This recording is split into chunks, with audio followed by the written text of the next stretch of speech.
الحمد لله نحمده ونستعينه ونستغفره ونؤمن به ونتوكل عليه ونعوذ بالله من شرور أنفسنا ومن سيئات أعمالنا من يهده الله فلا مضل له ومن يضلله فلا هادي له ونشهد أن لا إله إلا الله وحده لا شريك له ونشهد أن سيدنا ومولانا محمدا عبده ورسوله أما بعد فأعوذ بالله من الشيطان الرجيم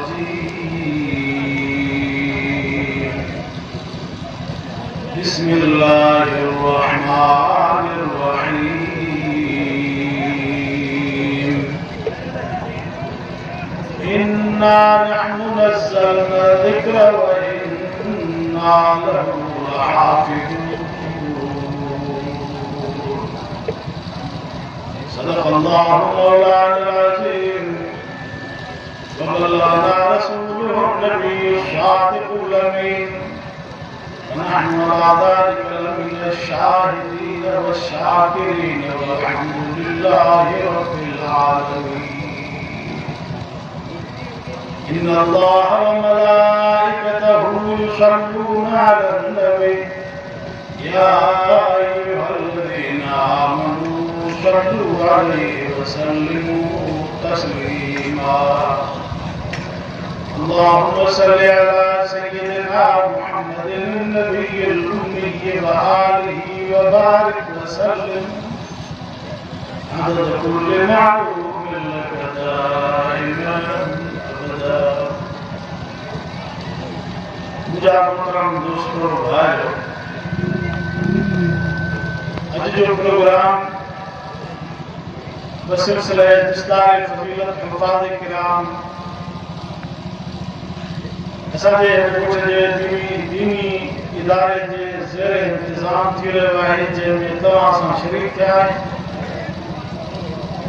अल्लाह रब्बुल आलमीन खां दुआ आहे त तव्हां असांजे हिन हाज़िरी खे विहण खे ॿुधण खे मंज़ूर ऐं मक़बूल फरमाए ऐं उन सां गॾोगॾु अल्लाह तबारक व तआला असांजे हिन नौं हालत जे इल्म में अमल में उन्हनि में बरकत अता फरमाए ऐं उन खां पोइ असांजे मुल्क जे अंदरि तमामु उन्हनि दीनी इदारनि खे जिते क़ाल अल्लाह व क़ाल रसूल जी तालीम हले थी, अल्लाह उन्हनि खे ता क़यामत आबाद फरमाए। अज़ीज़ो, तव्हां असांजे हिन मुआशिरे ते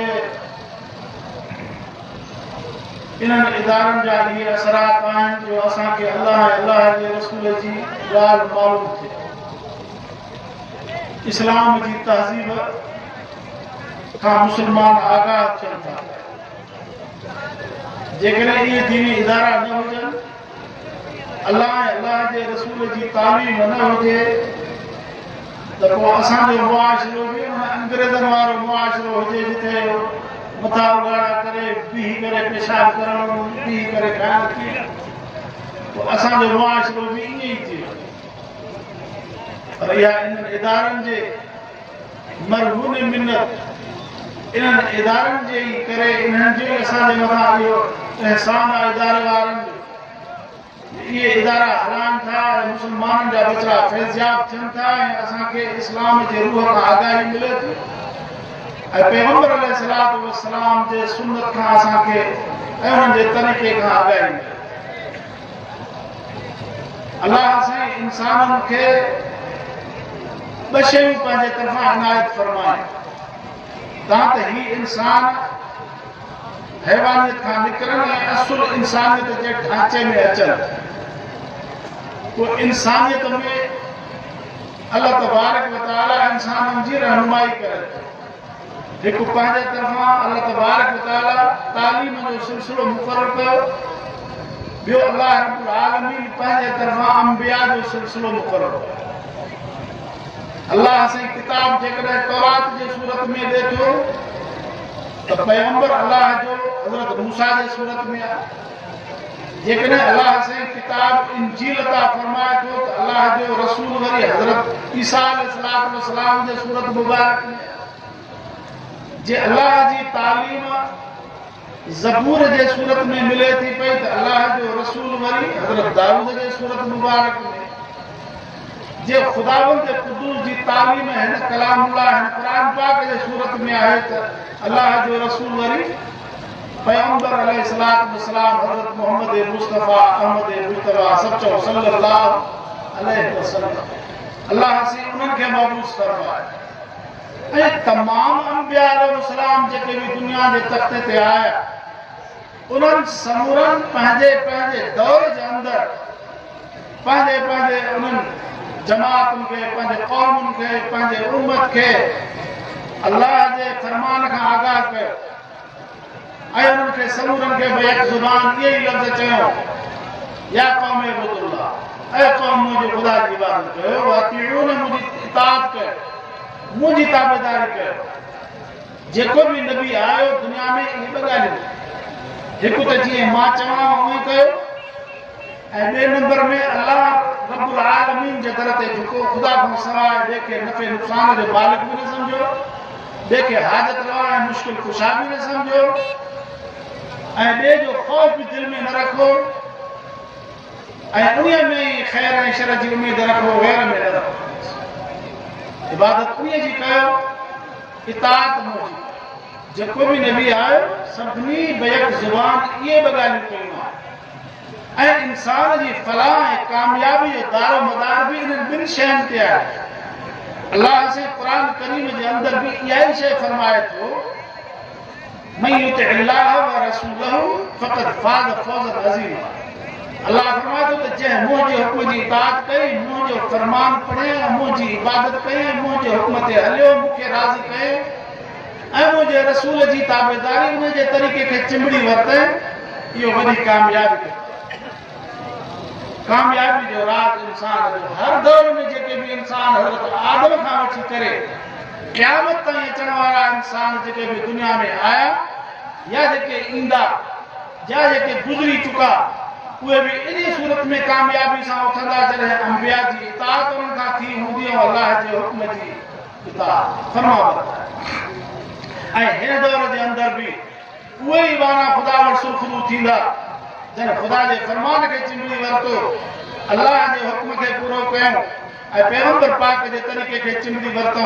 हज़ूर जे सुन्नत खे पंहिंजी आदत बणायो इहे ई इंसान ख़ुदा वटि सुरख़ुरू थींदा ऐं अचण वारो जेको नसुल जेको अञा क़यामत ताईं ईंदा उन्हनि जे कामयाबी जो राज़ भी इन्हनि में इन शइ में आहे त पंहिंजे रब जी मारिफत हासिल करनि ऐं पंहिंजे अल्लाह जे हुक्म जी ताबेदारी करनि ॿियो अल्लाह जे रसूल जी ग़ुलामी इख्तियार अज़ीज़ो इहो सबक़ असांखे हिन इदारनि में जो मिले असां पंहिंजे मुआशिरे जे अंदरि हिन मुल्क जे अंदरि तमामु इदारनि जो जाइज़ो वठूं त कंहिं बि इदारनि में असांखे आख़िरत जे कामयाबी जो सबक़ कोन थो मिले सवाइ क़ुरान जे इदारे सवाइ क़ुरान जे तालीम तव्हां ABC खां वठी करे LLB ताईं तमामु मुल्क जे यूनिवर्सिटियुनि में वॾनि मुल्कनि में परे परे जाते बि सफ़र कयो जेके भी इन असली तालीम सां इदारा तालुक़ रखनि था उन्हनि समूरनि जो मक़सद ऐं महवर सिर्फ़ दुनिया जी ज़िंदगी आहे उन्हनि जो दाइरो दुनिया जी ज़िंदगी ताईं तव्हां ऑक्सफोर्ड यूनिवर्सिटी में रूस में वञो चाइना में वञो अमेरिका में वञो बरतानिया में वञो जाॾे बि वञो सिर्फ़ और सिर्फ़ जेके भी उहा तालीम अचनि था सिर्फ़ उन्हनि जो मक़सद ऐं महवर दुनिया आहे दुनिया में बिज़नेस कीअं कबी दुनिया में तरक्की कीअं कबी दुनिया में पैसो कीअं कबो दुनिया जी हुकूमत खे हासिल कीअं कबो दुनिया जे अंदरि कहिड़े नमूने सां नालो रोशन थींदो सिर्फ़ दुनिया जी ज़िंदगी क़ब्र में रहण खां पोइ ख़ालियत वाहिद क़ुरान जी तालीम अथव जेका हिन दुनिया जी ज़िंदगी खे बि असांखे बहितर बणाए थी त बरज़ख वारी ज़िंदगी खे बि बहितर बणाए थी हशर वारी ज़िंदगी खे बि बहितर बणाए थी आलम आखिरत में भी इज्जत फराहम करे थी, दुनिया के अंदर भी आई तालीम खुदा जी असा के इज्जत अता फरमाए थी। अजीजो पंहिंजे बचन के कुरान जी तालीम सां रास्ते दुनिया की जरूरत पूरी थी। असांजा वॾा जेके क़ब्रनि में हलिया विया अॼु ताईं, जेके दुनिया में आया हज़रत आदम खां वठी करे अॼु ताईं, उन्हनि बि पंहिंजे ज़रूरतुनि खे पूरो कयो। उहे बि पंहिंजे दुनिया में ज़िंदगी गुज़ारे विया। तव्हां असां बि दुनिया में ज़िंदगी गुज़ारियूं था। काथे बि अहिड़े क़िस्म जो मिसाल कोन थो मिले त आले क़ुरान वीचारा बुख ते 8 ॾींहंनि जे अंदरि अंदरि वीचारा दफ़न थी विया, मरी विया, बसि ख़तम थी विया, उन्हनि खे कुझु न मिलियो। कीअं कोन रिज़्क़ खुदा जे हथ में आहे। फरमाई वकाइयन मिन दाबत ला तहमिल रिज़्क़हा अल्लाह यरज़ुक़हा व इय्याकुम। अल्लाह फरमाए तो केतिरा ई जानवर दुनिया में घुमनि था, पंहिंजे पुठनि ते रोज़ी खणी कोन था घुमनि। अल्लाह उनखे बि रोज़ी ॾे थो, तव्हांखे बि ॾे। अल्लाह अक़लमंदनि खे बि खाराए थो, त जेके बेअक़ल आहिनि उनखे बि खाराए थो, जंहिंखे कपिड़ा पातल आहिनि उनखे बि खाराए थो, जेके उघाड़ा घुमनि था उनखे बि खाराए थो, ज़मीन जे ॿिरनि में जेका मख़लूक रहे थी उनखे बि खाराए थो, फिज़ा में जेका मख़लूक रहे थी उनखे बि खाराए थो। अल्लाह फरमाए थो असां उनखे खारायूं था, तव्हांखे छॾींदा। अल्लाह ताला असां इंसाननि खे दुनिया जे अंदरि हाकिमियत जो हक़ असांखे ॾिनो आहे। दुनिया जे अंदरि इज़त ऐं शराफ़त सां इंसान आयो आहे। इंसान खे दुनिया में ॿिनि मक़सदनि जे लाइ ख़ुदा आंदो आहे। हिकु ख़ुदा जी बंदगी करे, ॿियो ख़ुदा जी नुमाइंदगी करे। अल्लाह जी बंदगी, अल्लाह जी इबादत, रब जी मारिफत, अल्लाह जे हुक्मनि खे पूरो करणु, ऐं ॿिए नंबर में हुदूदुल्लाह खे दुनिया में नाफ़िज़ करणु, अल्लाह जे हदुनि खे दुनिया में नाफ़िज़ करणु, ख़ुदा जे कानून खे दुनिया में नाफ़िज़ करणु। इन जे करे अल्लाह रब्बुल आलमीन आख़िरी नबी मुहम्मद रसूलुल्लाह सल्लल्लाहु अलैहि वसल्लम जन खे इहा ई शइ क़ुरान पाक जे अंदरि इहा ई तालीम ॾिनी। या अय्युहन नबी जाहिदुल कुफ़ार वल मुनाफ़िकीन बग़लुज़ अलैहिम। मुनाफ़िक़नि सां जिहाद, काफ़िरनि सां मुनकरनि सां जिहाद कर। वल्लज़ी अरसल रसूलहु बिल हुदा व दीनिल हक़ लियुज़हिरहु अला दीन कुल्लिह।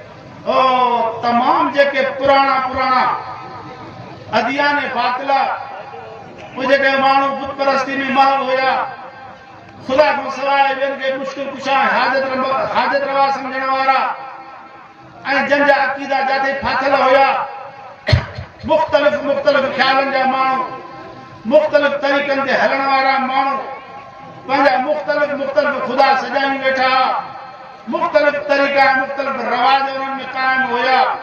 अल्लाह ताला फरमाए थो इन में तोखे इन जे करे मोकिलियोसीं त तमाम अदियान बातिला जो सफ़ायो कर ऐं इन धरतीअ ते अल्लाह जे निज़ाम खे नाफ़िज़ कर।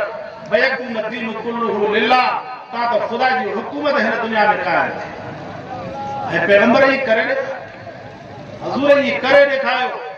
अॼु कमा हक़ हू हज़ूर जे विरासत जो हक़ जेके अदा करनि था उलमाए किराम, पाण फरमायूं अल उलमा वरसतुल अंबिया, आलिम अंबिया जा वारिस आहिनि।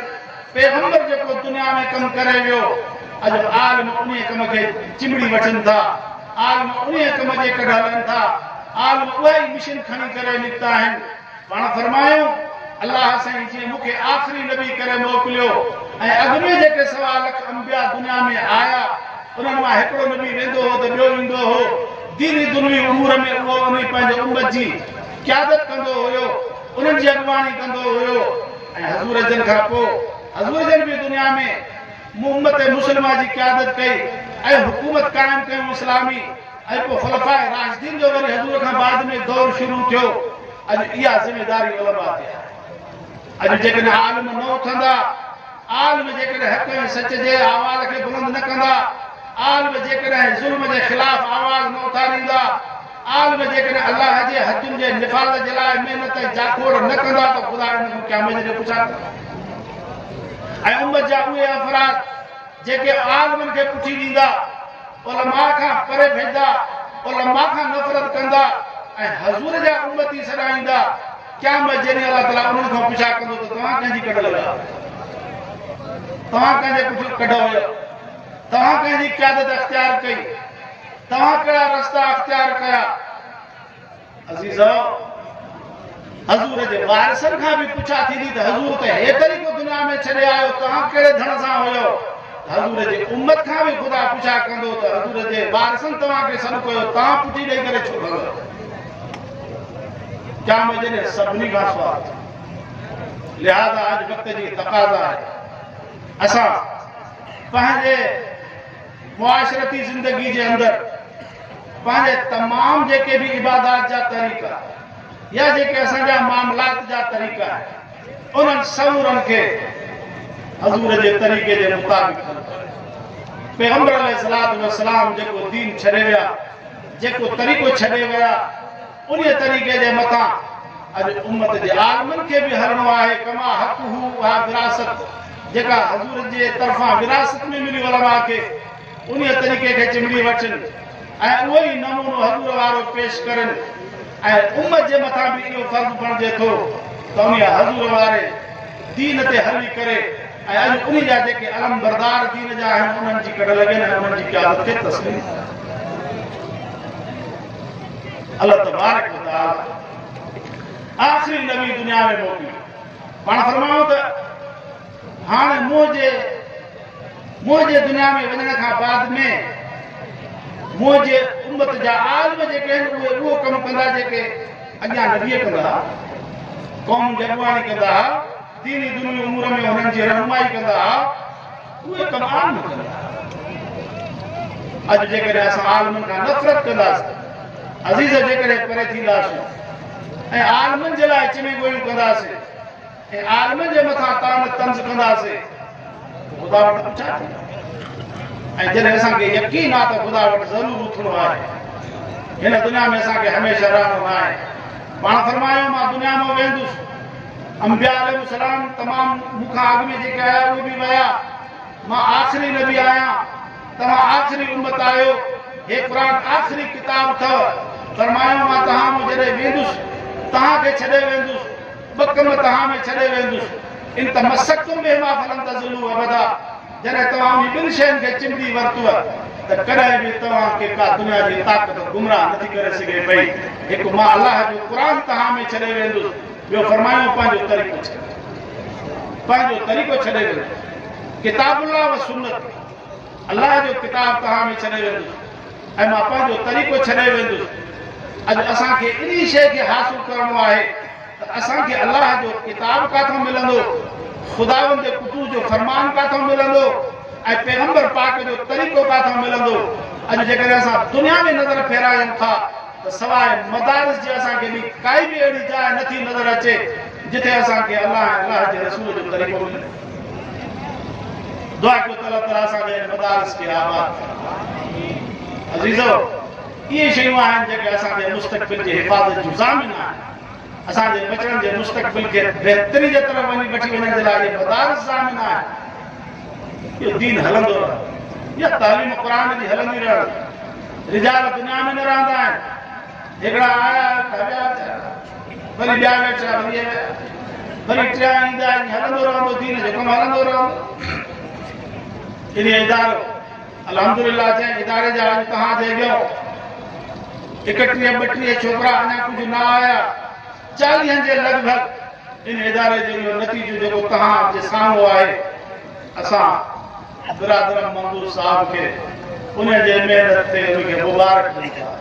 उन्हनि जे उस्तादनि जे लाइ दुआ घुरायो, अलाह ताला उन जे महिनत खे क़बूल फरमाए। जन उस्तादनि ख़िदमत कई, ख़ादिम जन ख़िदमत कई, पाड़े वारनि जन ताउन कयो, अलाह ताला उन्हनि समूरनि जे नेक अमल खे मंज़ूर ऐं मक़बूल फरमाए। ऐं तव्हां असांजो इहो ई तालुक़ आख़िरत में इहो ई कम जो हूंदो जेको क़ुर जे तालुक़ जे करे जो आहे। अॼु असां हिते क़ुर ॿुधण जे नियत सां आया, इन तालुक़ जे करे छिकजी आया आहिनि ऐं इन तालुक़ खे बका मिलंदो। अलाह साईं फरमाए थो क़ुर पाक जे अंदरि, फरमाए अला खिल्लाहु यौमइज़िन बाज़ुहुम लिबाज़िन अदुव्वुन इल्लल मुत्तक़ीन। फरमाए तो दोस्तियूं दुश्मनी में तब्दील थी वेंदियूं, क़िराबतदारियूं, वेझा वेझा रिश्ता, तमामु खूनी रिश्ता, दोस्तियूं तालुकात, ये सभु जेके बि सभु ख़तम थी वेंदियूं। सिर्फ़ु उहो तालुक़ क़ाइमु रहंदो जेको हे दीनदारनि जो, क़ुर वारनि जो, मदारिस सां, दीन सां, दीनदारनि सां, क़ुर सां तालुक़, इहो ई तालुक़ आहे। बस अल्लाह रब्बुल आलमीन का दुआ है अल्लाह रब्बुल आलमीन तव्हां असांखे इन ताल्लुक़ ते दाइम क़ाइम रखे। अल्लाह ताला असांखे पंहिंजे नाले वठण जी तौफ़ीक़ अता फरमाए, हज़ूर जी ग़ुलामी नसीब फरमाए। दुनिया में ॿिनि क़िस्मनि जा माण्हू रहनि था। हिकिड़ा माण्हू आहिनि शरीयत जा ग़ुलाम, ॿिया आहिनि तबियत जा ग़ुलाम। असां में तबियत जी ग़ुलामी घणी अची वई। शरीयत खे असां हेॾो होॾे कयूं था, शरीयत खे पंहिंजे तबियत जे ताबे बणायूं था त जेकर शरीयत असां सां रिआयत करे, जेकर शरीयत असां सां रिआयत करे, जेकर शरीयत जे अंदरि इहा गुंजाइश पोइ मुफ़्तिन ॾे वेंदासीं साईं, बाबो फोत थी वियो, असां ॿ भाउर, 4 भेनर, 1 अंबड़, हाणे असां तक़सीम अहिड़ी कर वॾो भाउ चवंदो त जेकर नंढे खां मां घणो खणां, पोइ हिते अची करे इन तबियत जी चाहत हिते हलंदी, पोइ तबियत जे चाहत मुताबिक़ माण्हू फ़ैसिलो फतवा वठंदा। साईं जेकर हीअं ते बाबू पढ़ो हुयो, मां घणो कमायो, नंढो भाउ मुंहिंजो कॉलेज वेंदो पढ़णु या मदरसे में पढ़णु वेंदो हुयो, मां घणा हर हलाया, मां दोस्तनि जा भितर सठा, पाड़े वारनि जा ढींगर सठा, हीअं थियो त हाणे मूंखे घणो हिसो मिलियो, मूंखे औलाद बि घणी आहे, जंहिंखे जेतिरो हिसो मिलियो, जेतिरो क़ुरान चवे थो।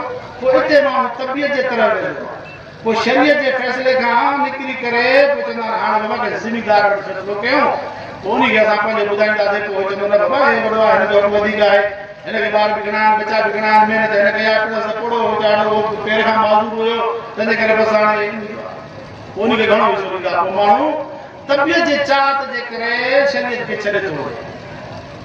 यादि रखिजो, बरकत ॾियण वारो ख़ुदा आहे। माल में, रिज़्क में, इज़त में, आबरू में, बचड़नि में, सभ में बरकत ॾियण वारी ख़ुदा जी ज़ात आहे। जेकर दुनिया में रही करे दुनिया खे हासिल करण जे लाइ शरीयत खे पुठी ॾेई करे ऐं तबियत जी कड़ लॻी पियासीं त बरकत घटी वेंदी। एतिरा खोड़ वाक़िया थिया आहिनि, जन माण्हू पाण खे गोॾा सोरिया, बच्चा बीमार, माल मरी वियो, तोख ख़तम, बरकत खजी वई, बीमारी मुसलत थी वई, हर ॾींहुं को ढोर मरे थो, हर ॾींहुं को ॿार बीमार, कोई अस्पताल में जान नथो छॾाए सघे, कुंवार वारो को भॼा, जंहिं वीचारे खे थोरो माल मिलियो उहो रोए बि थो, ख़ुदा खे यादि बि करे थो, दरबान बरकत तूं ॾे, ज़ुल्म त थी वियो आहे। अलाह ताला उन जे घर खे आबाद करे थो, हुनजो घर वेंदो ख़तम थी, बरकत ख़ुदा जे हथ में अथव। शरीयत खे न छॾे, शरीयत खे न छॾे। तबियत जे मुताबिक़ सभ खां पहिरें नंबर में मख़लूक में जंहिं फ़ैसिलो कयो हो उहो शैतान, जंहिं तबियत जे मुताबिक़ फ़ैसिलो कयो, ख़ुदा उनखे क़यामत ताईं तड़े छॾे। हाणे जेके बि तबियत जी कड़ लॻंदा उहे शैतान सां वञी उथंदा क़यामत।